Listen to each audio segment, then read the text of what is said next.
नमस्कार, FM news देख रहे हैं आप। मैं हूं आपके साथ नेहा वालिया। प्रधानमंत्री नरेंद्र मोदी 28 अप्रैल यानी आज असम के डिब्रूगढ़ में 7 नए कैंसर अस्पतालों का उद्घाटन करने वाले हैं। साथ ही राज्य में 7 नए कैंसर अस्पतालों की आधारशिला भी रखेंगे। प्रधानमंत्री कार्यालय के मुताबिक कार्यक्रम के दौरान पीएम मोदी शिक्षा के क्षेत्र में विभिन्न परियोजनाओं का शुभारंभ करेंगे और प्रधानमंत्री नरेंद्र मोदी सुबह करीब 11 बजे कार्बी आंगलोंग जिले के दीफू में शांति, एकता और विकास रैली को संबोधित करेंगे और यहां पर सबसे पहले पार्टी की एक बैठक में हिस्सा वो लेंगे। प्रधानमंत्री मोदी पशु चिकित्सा महाविद्यालय, डिग्री कॉलेज और कृषि महाविद्यालय की भी आधारशिला रखेंगे। वहीं 500 करोड़ रुपए से ज्यादा की परियोजनाएं क्षेत्र में कौशल और रोजगार के नए मौके लेकर आएगी। और असम यात्रा के दौरान पीएम मोदी करीब 2950 से ज्यादा अमृत सरोवर परियोजनाओं की आधारशिला भी रखने वाले हैं। केंद्र और राज्य इन अमृत सरोवरों को लगभग 1150 करोड़ रुपए की लागत से विकसित करेंगे। पीएमओ ने बयान जारी कर कहा कि दोपहर करीब 1:45 बजे प्रधानमंत्री असम मेडिकल कॉलेज डिब्रूगढ़ पहुंचेंगे और डिब्रूगढ़ कैंसर अस्पताल राष्ट्र को वो समर्पित करने वाले हैं। प्रधानमंत्री परियोजना के पहले 4 चरण के तहत पूर्ण हुए 7 कैंसर अस्पतालों को राष्ट्र को समर्पित करेंगे।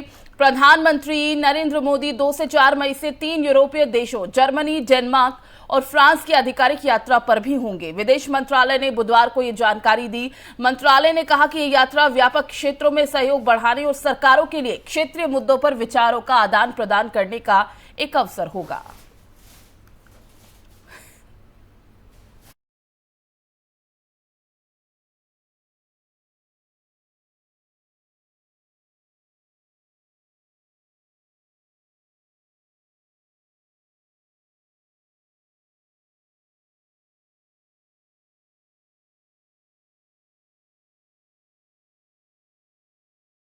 वहीं हरियाणा कांग्रेस में लंबी खींचतान के बाद आखिरकार विधायक उदय भान को प्रदेश अध्यक्ष चुन लिया गया है, जिन्हें भूपेंद्र हुड्डा का काफी करीबी माना जाता है।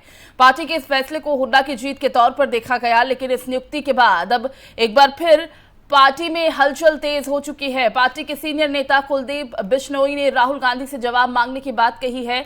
प्रदेश अध्यक्ष को लेकर हरियाणा कांग्रेस में लगातार खींचतान जारी है और इस दौरान कुलदीप बिश्नोई भी खुद के लिए पिच तैयार करने में जुटे थे, लेकिन आखिरकार भूपेंद्र हुड्डा की मानी गई, जिसके बाद से बिश्नोई के समर्थक लगातार विरोध प्रदर्शन भी कर रहे हैं और पार्टी के खिलाफ बयानबाजी भी हो रही है। और इसे लेकर खुद कुलदीप बिश्नोई ने अब ट्वीट किया है, जिसमें उन्होंने कहा कि साथियों, आप सबके संदेश सोशल मीडिया पर पढ़ रहा हूं। आपका अपार प्यार देखकर मैं अत्यंत भावुक हूं। आपकी तरह गुस्सा मुझे भी बहुत है, लेकिन मेरी सबसे प्रार्थना है कि जब तक मैं राहुल गांधी जी से जवाब ना मांग लूं, हमें कोई कदम नहीं उठाना है। अगर मेरे प्रति आपके मन में स्नेह है तो संयम रखें।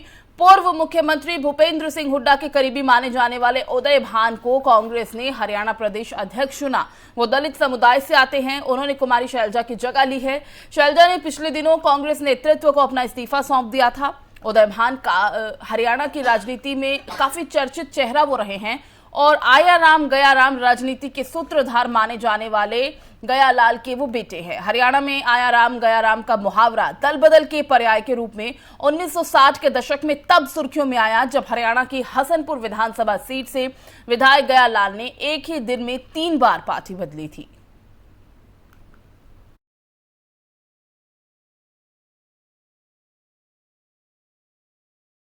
बढ़ते आगे, अगली खबर जम्मू कश्मीर के पुलवामा के मित्री गांव इलाके से है, जहां पर बुधवार को आतंकी और सुरक्षा बलों के बीच मुठभेड़ शुरू हुई, जिसे लेकर पहले सूचना मिली कि मुठभेड़ के दौरान एक आतंकवादी मारा गया है। हालांकि गुरुवार को पुलिस ने कहा कि पुलवामा के मित्री गांव इलाके में जारी मुठभेड़ में एक और आतंकवादी मारा गया। ऐसे में कुल 2 दहशतगर्दों को मार गिराया गया है और उनके पास से 2 AK-47 राइफल भी बरामद की गई है। कश्मीर के आईजीपी विजय कुमार ने कहा कि जारी मुठभेड़ के दौरान एक और आतंकवादी को ढेर कर दिया गया। मारे गए दोनों आतंकवादियों की पहचान स्थानीय आतंकवादी एजाज हाफिज और शाहिद अयूब के रूप में की गई। आतंकियों के पास से AK-47 राइफल्स बरामद हुई हैं। दोनों अलबद्र संगठन से ताल्लुक रखते थे। आईजीपी कश्मीर विजय कुमार ने कहा कि मुठभेड़ में मारे गए दोनों आतंकवादी मार्च-अप्रैल 2022 के महीने के दौरान जिले में बाहर से आए मजदूरों पर हुए कई हमलों में शामिल थे और इससे पहले हाल ही में 24 अप्रैल को जम्मू कश्मीर के पुलवामा जिले में ही सुरक्षा बलों के साथ हुई मुठभेड़ में प्रतिबंधित संगठन लश्कर-ए-तैयबा के एक डिप्टी कमांडर समेत 3 आतंकवादियों को मार गिराया गया था। पुलिस अधिकारियों ने इस संबंध में जानकारी दी थी और इसी पर पूरी जानकारी के साथ हमारे संवाददाता निसार रसूल हमारे साथ जुड़ गए हैं। निसार, पूरी खबर को लेकर अभी तक क्या ताजा जानकारी मिल पा रही है? जी देखिए, मैं आपको बताना चाहूंगा कि जिस तरह से जो जिला पुलवामा का एक चित्रगाम इलाका है, काफी सेब के बागात है, काफी गन्ना इलाका है वहाँ पे। तो वहाँ पे कल जो सुरक्षा बलों उनको इंफॉर्मेशन मिली कि वहाँ पे कुछ मिलिटेंट्स की मूवमेंट्स है। जब भी सिक्योरिटी फोर्सेस, पुलिस और सीआरपीएफ के एहलकार उस मुश्तबा जगह तक पहुंचे जहाँ पे मिलिटेंट्स की मौजूदगी थी, तो वहाँ पे जब फौज पहुंची, उसको पूरे इलाके को कॉर्डन ऑफ किया। तो वहाँ पे स्टार्टिंग में जब वहाँ पे मिलिटेंट्स ने कुछ फायर्स किए सिक्योरिटी फोर्सेस की तरफ, तो जिस दौरान शुरुआत में ही वहाँ पे फौज का एक एहलकार जख्मी हुआ, जिसको बाद में इलाज मुआवजे के लिए नजदीकी अस्पताल मुंतकिल कर दिया गया। तो ये एनकाउंटर, ये कॉर्डन ऑफ एक फिर एनकाउंटर की सूरत में तब्दील हो गया, जिसमें काफी देर तक ये दोनों तरफ से गोलियों का तबादला जारी रहा, जिस दौरान ये बताया जा रहा है कि वहाँ पे जो 2 मिलिटेंट्स मौजूद थे, जो मुकामी मिलिटेंट्स थे, जिन्होंने हाल ही में इसी साल के मार्च महीने में मिलिटेंसी ग्रुप्स में शमूलियत की थी, और इस एनकाउंटर में वो दो मिलिटेंट जांबाक हो गए, जो मुकामी जिनका ताल्लुक अलबदर एक मिलिटेंट ऑर्गेनाइजेशन से बताया जा रहा है पुलिस के मुताबिक। तो इस तरह से अगर देखा जाए तो पूरी सूरत हाल से इस वक्त रमजान के इस महीने में काफी एनकाउंटर फौज की तरफ से अंजाम दिए गए हैं, जिसमें फौज ने काफी कामयाबी हासिल की है। काफी जो सरगना जो मिलिटेंट्स ऑर्गेनाइजेशन के कमांडर्स हैं, उनके साथ साथ बहुत सारे मिलिटेंट्स भी अभी तक इन एनकाउंटर्स में जांबाक हुए हैं। जी निसार, जैसा कि खबरें ये भी है कि जो 2 आतंकी मार गिराए गए हैं और जैसा कि इससे पहले हाल ही में रविवार को भी मुठभेड़ हुई थी और तब भी 3 आतंकवादी मार गिराए गए थे। इन आतंकवादियों के पास से AK-47 राइफल भी बरामद हुए हैं और क्या कुछ हथियार बरामद हुए हैं? जी देखिए, जाहिर सी बात है कि जब ये एनकाउंटर खत्म हुआ तो वहाँ पे जब मकान के मलबे को हटाया जा रहा था, तो वहाँ से कुछ जरूरी मवाद और कुछ AK-47 ग्रेनेड्स और कुछ गोली के राउंड्स भी बरामद किए गए हैं फौज की तरफ से। और जिस तरह से उनके पास कुछ पैसे भी, रुकूमात भी उनके बिहाते से जब्त हुआ है, और ये भी बताया जा रहा है कि वहाँ पे उनके पास कुछ फॉरेन करेंसी भी मौजूद थी, खासकर पाकिस्तान की जो करेंसी है, तो उनके पास उनसे वो भी पाई गई है। जी, यानी ये कहा जा सकता है कि पाकिस्तान के तार हमेशा इस तरह के आतंकियों से जुड़े पाए जाते हैं और इस तरह की नापाक हरकतें करने की कोशिश लगातार जारी है। घाटी का माहौल किस तरह से बिगाड़ा जा सके वो भी कोशिशें जारी रहती हैं। हालांकि सुरक्षा बल उनकी इन नापाक हरकतों को या फिर कहें कि नापाक मंसूबों को कामयाब होने नहीं देते और उसका ये आज एक और उदाहरण कि 2 आतंकियों को मार गिराया गया।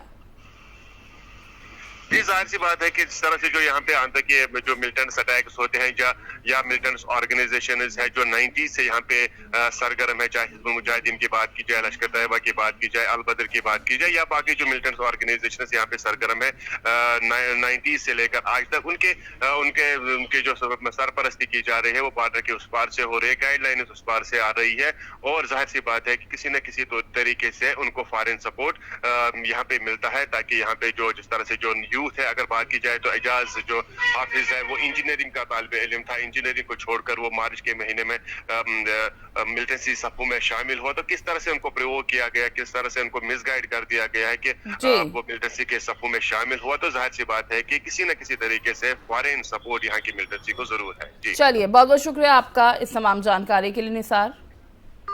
तो आपको बता दें कि 2 आतंकियों का सफाया कर दिया गया है। मुठभेड़ जारी थी जिसमें 2 दहशतगर्द बताए जा रहे हैं जिनका सफाया किया गया है और AK-47 इनके पास से बरामद हुई।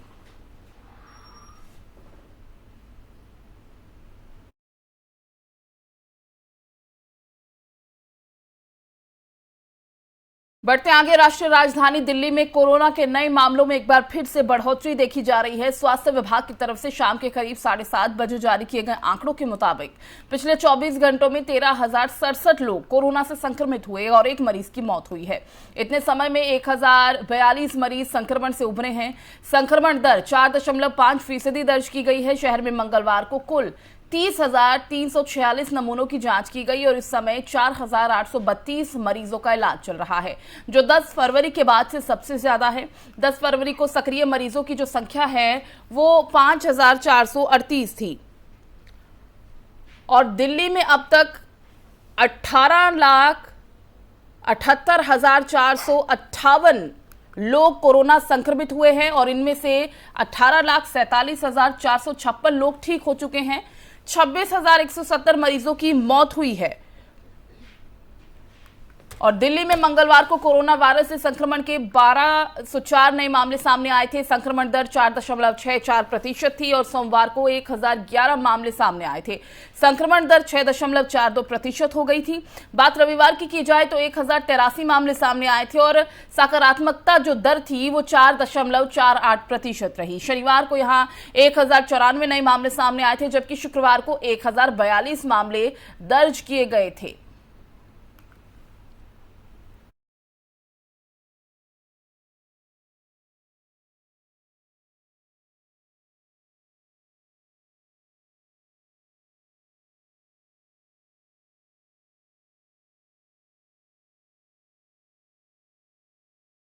और वहीं दूसरी तरफ भारत में कोरोना के बढ़ते मामलों के बीच अब सरकार जल्द ही कोविड वैक्सीन की दूसरी खुराक और बूस्टर डोज के बीच के अंतराल को कम कर सकती है। सूत्रों से मिली जानकारी के मुताबिक टीकाकरण पर राष्ट्रीय तकनीकी परामर्श समूह यानी NTAGI इस अंतराल को कम करने की सिफारिश कर सकता है, जिस पर 29 अप्रैल को बैठक होने वाली है। दरअसल ICMR की जांच में पता चलता है कि प्रारंभिक टीकाकरण से करीब 6 महीने बाद एंटीबॉडी का स्तर कम होने लगता है। बूस्टर खुराक देने से प्रतिरोधक क्षमता बढ़ जाती है, जिस कारण जांच के आधार पर अब वैक्सीनेशन की दूसरी डोज और बूस्टर डोज के बीच का अंतर 9 महीने से घटाकर 6 महीने करने की पूरी संभावना है। दिल्ली के LNJP अस्पताल के MD डॉक्टर सुरेश कुमार, उनका कहना है कि कोविड वैक्सीन की एहतियाती खुराक यानी बूस्टर डोज शरीर की इम्यूनिटी को बढ़ाने में मददगार साबित होती है। इसीलिए हर किसी को बूस्टर डोज लेना चाहिए, जिससे कि आप अपने परिवार और समाज को इस महामारी से बचा सके। उनका कहना रहा कि हमने देखा है कि कोरोना के 2 डोज के बाद अस्पताल में भर्ती होने वाले मरीजों की संख्या में कमी आई है। कोरोना संक्रमण से अस्पताल में भर्ती होने वाले ज्यादातर वही लोग हैं जिनका वैक्सीनेशन अधूरा है। वहीं तीसरी खुराक परिवार और समाज की रक्षा के लिए महत्वपूर्ण है। तो बूस्टर डोज जो दूसरी खुराक के बाद ली जाती है उसका अंतराल 9 महीने का है, जिस पर कल 29 तारीख को बैठक होगी। उसमें फैसला लिया जा सकता है इस अंतराल को कम करने के लिए। इसी पर ज्यादा जानकारी के लिए हमारे संवाददाता ताहिर सैफी का रुख कर लेते हैं। ताहिर, बूस्टर डोज को लेकर एक अहम जानकारी सामने आ रही है, जिसे लेकर 29 तारीख यानी कल बैठक होने वाली है। कहा जा रहा है कि सेकेंड डोज और बूस्टर डोज के बीच का जो अंतराल 9 महीने का था वो अब कम करके शायद 6 महीने का हो सकता है। देखिए बिल्कुल नेहा जी, इसमें कोई दो राय नहीं है। लगातार इस पर जो है सरकार और जो डॉक्टरों की टीम है उस पर जो है विचार विमर्श जो है कर रही है, क्योंकि दिल्ली NCR में लगातार केसों की संख्या बढ़ती जा रही है, जिसे रोकने में स्वास्थ्य विभाग लगातार नाकाम साबित हो रहा है। यही कारण है कि दिल्ली के साथ साथ बाकी जो राज्य हैं उनमें भी कोविड के मामले निकलकर सामने आ रहे हैं, जिसके बाद अब सरकार ने डिसीजन लिया है कि आने वाला जो समय है, कल बैठक में जो है डिसीजन लिया जा सकता है कि आने वाला जो समय है उसमें जो है जो तय सीमा रखी गई थी 3 महीने यानी 90 दिन की, उसे घटाकर अब 2 महीने यानी 60 दिन का अंतराल जो है बनाने की रणनीति बनाई गई है, ताकि ज्यादा से ज्यादा लोगों को जो है बूस्टर डोज जो है दी जा सके और पूरे देश को जो है वैक्सीनेशन कराने के साथ साथ लोगों को स्वस्थ हाल में जो है बनाए रखने जा सके। क्योंकि दिल्ली NCR में लगातार कोविड के मामले निकलकर सामने आ रहे हैं। पिछले अगर 24 घंटे की दिल्ली की बात की जाए तो 570 मामले ऐसे हैं जो दिल्ली में जो है 24 घंटे में संक्रमण के निकलकर सामने आए हैं, जिसके बाद अगर एक्टिव मरीजों की संख्या की अगर बात की जाए तो 2545 दिल्ली में एक्टिव मरीजों की संख्या जो हो गई है। इसके साथ ही दिल्ली से सटे गौतम बुद्ध नगर की अगर बात की जाए तो गौतम बुद्ध नगर में पिछले 24 घंटे में 110 लोग कोरोना संक्रमण से पीड़ित पाए गए हैं। गनीमत की बात यह है कि 110 लोगों में से 102 लोगों ने कोरोना को मात देकर वापस अपने घर लौटे हैं। एक्टिव मरीजों का भी आंकड़ा जो है लगातार बढ़ता हुआ नजर आ रहा है, जिसके चलते एक्टिव जो मरीज हैं वो 697 गौतम बुद्ध नगर में पहुंच गए हैं। यानी कि साफ है कि लगातार दिल्ली NCR में कोविड के मामले निकलकर सामने आ रहे हैं। इसके साथ ही अगर फरीदाबाद की बात की जाए तो हरियाणा में भी अब मास्क को जो है पूरी तरीके से अनिवार्य कर दिया गया है, जिसके चलते फरीदाबाद में अगर कोविड मरीजों की 24 घंटे में बात की जाए तो 72 मामले निकल कर नए सामने आए हैं, जिसके साथ ही जो है इसके ठीक होने का जो आंकड़ा है वो भी जो है बादस्तूर जारी है। 26 लोगों ने कोरोना संक्रमण को मात दी है और एक्टिव मरीजों की अगर बात की जाए तो 425 एक्टिव मरीज फरीदाबाद में कोरोना संक्रमण के फिलहाल जो है अस्पताल और घर पर होम क्वारंटाइन होकर उपचार करा रहे हैं। दिल्ली एनसीआर के वो एरिया है जहां पर लगातार जो है एक्टिव मरीजों की संख्या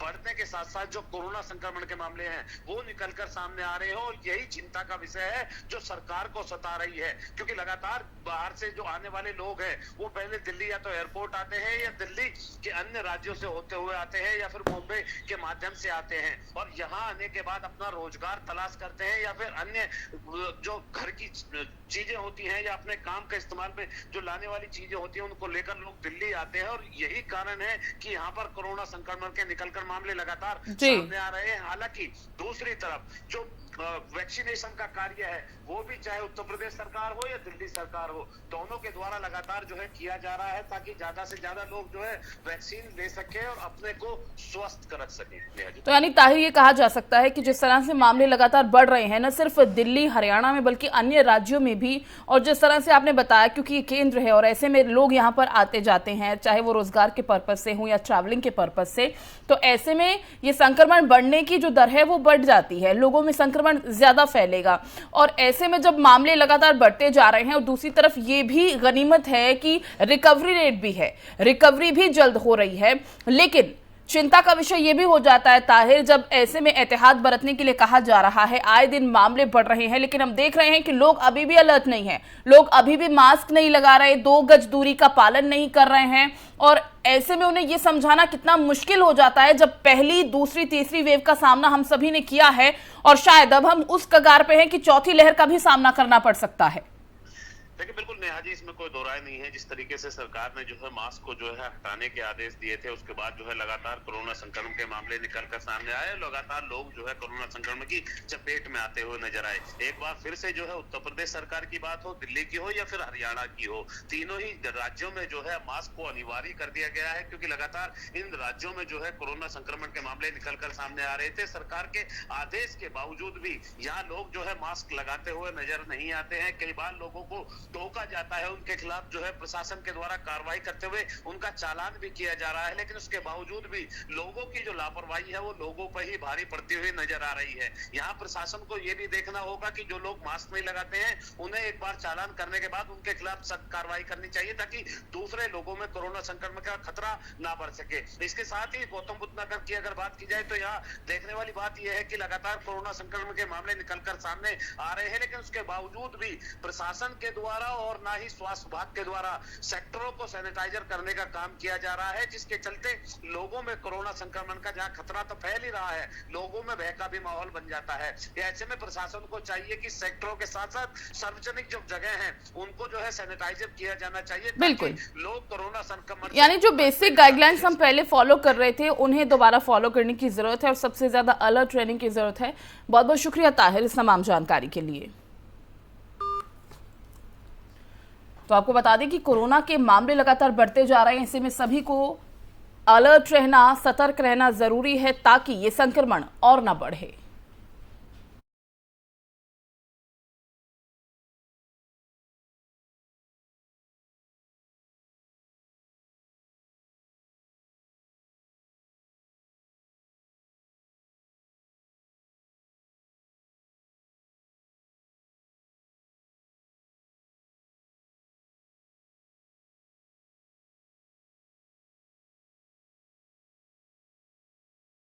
दिल्ली के साथ साथ हरियाणा के भी कई जिलों में कोरोना के मामले बढ़ने के बाद सख्ती देखने को मिल रही है, जहां 4 जिलों में मास्क पहनना अनिवार्य कर दिया गया है। इसे लेकर प्रदेश के गृह मंत्री अनिल विज ने क्या कुछ कहा, सुनवाते हैं आपको। जैसे जैसे जो जरूरत पड़ेगी वो करेंगे। हमने हरियाणा में अगर चौथी वेव आती है तो मैं अगर का शब्द लगा, हमने पूरी तैयारी कर रखी है, हमारे पास सारे साधन पूरे हैं और रोकथाम के लिए भी अभी हमने 4 जिलों में मास्क लगाना अनिवार्य किया है क्योंकि दिल्ली से सटे जिलों में ही अभी कोरोना पांव पसार रहा है। अगर ये आगे बढ़ेगा तो जैसे जैसी स्थिति उत्पन्न होगी हम वैसे वैसे फैसले लेते रहेंगे। और उधर देश की राजधानी दिल्ली समेत उत्तर भारत में दिन पर दिन गर्मी अपने चरम पर पहुंच रही है। मौसम विभाग के मुताबिक अगले कुछ दिनों तक उत्तर प्रदेश, मध्य प्रदेश, राजस्थान समेत कई राज्य हीट वेव की चपेट में रहेंगे। आपको बताते हैं कि किस राज्य में मौसम किस तरह से रहने वाला है और कहां पर आपको गर्मी ज्यादा सताने वाली है, क्योंकि मौसम विभाग ने आज और कल के लिए राजधानी में अत्यधिक गर्मी यानी बहुत ज्यादा गर्मी और लू की चेतावनी जारी की है। इसके साथ ही मौसम विभाग ने येलो अलर्ट जारी करते हुए दिल्ली वासियों को बेवजह घर से बाहर न निकलने की सलाह दी है। मौसम विभाग ने कहा कि दिल्ली में गुरुवार को पारा 44 डिग्री सेल्सियस तक पहुंच सकता है। मध्य प्रदेश में हीट वेव लगातार अगले कुछ दिनों तक परेशान करती रहेगी। साथ ही अगले 2 दिन के लिए मौसम विभाग ने येलो अलर्ट भी जारी किया है। राजस्थान में लू का कहर देखने को मिल रहा है। राज्य में आज से 1 मई तक लू से थोड़ी राहत मिलती दिखाई दे सकती है। कुछ जिलों में हल्की बारिश होने की भी संभावना है। उत्तर प्रदेश, यूपी में भीषण गर्मी का दौर चल रहा है। राज्य में 2 मई के बाद गर्मी से थोड़ी राहत देखने को मिल सकती है। मौसम विभाग के मुताबिक राज्य के अधिकतर सभी जिलों में 2 मई से पहले अधिकतम तापमान 40 के पार ही बना रहेगा। राज्य के कुछ जिलों में हल्की बारिश हो सकती है, लेकिन कहीं भी भारी बारिश होने का अनुमान नहीं है। राज्य में अगले कुछ दिनों बादल छाए रहेंगे। अधिकतर जिलों में न्यूनतम तापमान 14 डिग्री रह सकता है तो अधिकतम तापमान 27 डिग्री तक रहने की उम्मीद है। हालांकि राज्य में हीट वेव वाली गर्मी नहीं रहेगी।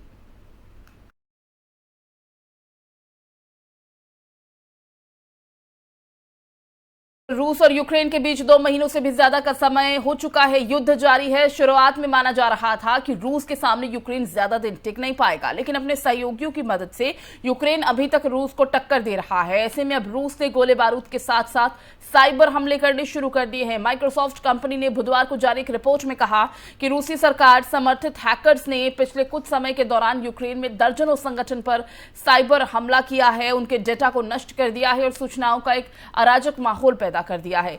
माइक्रोसॉफ्ट ने कहा कि रूस से संबंध समूह मार्च 2021 से इस हमले की तैयारी कर रहे थे ताकि वो नेटवर्क को हैक कर रणनीतिक और युद्ध भूमि की खुफिया सूचनाएं इकट्ठा कर सकें, भविष्य में उसका इस्तेमाल कर सके। रिपोर्ट के मुताबिक युद्ध के दौरान हैकर्स ने नागरिकों की विश्वसनीय जानकारी और महत्वपूर्ण सेवाओं तक पहुंच को बाधित करने का प्रयास किया। इसके अलावा रूस ने यूक्रेन में जारी युद्ध के बीच बुधवार को नाटो के 2 सदस्य देशों बुल्गारिया और पोलैंड की गैस आपूर्ति रोककर नया मोर्चा खोल दिया। रूस ने ताजा चेतावनी में कहा कि वो यूरोपीय संघ के अन्य देशों को भी गैस आपूर्ति उनकी रोक सकता है और इसके साथ 27 सदस्यीय यूरोपीय संघ के देशों की चिंता बढ़ गई है।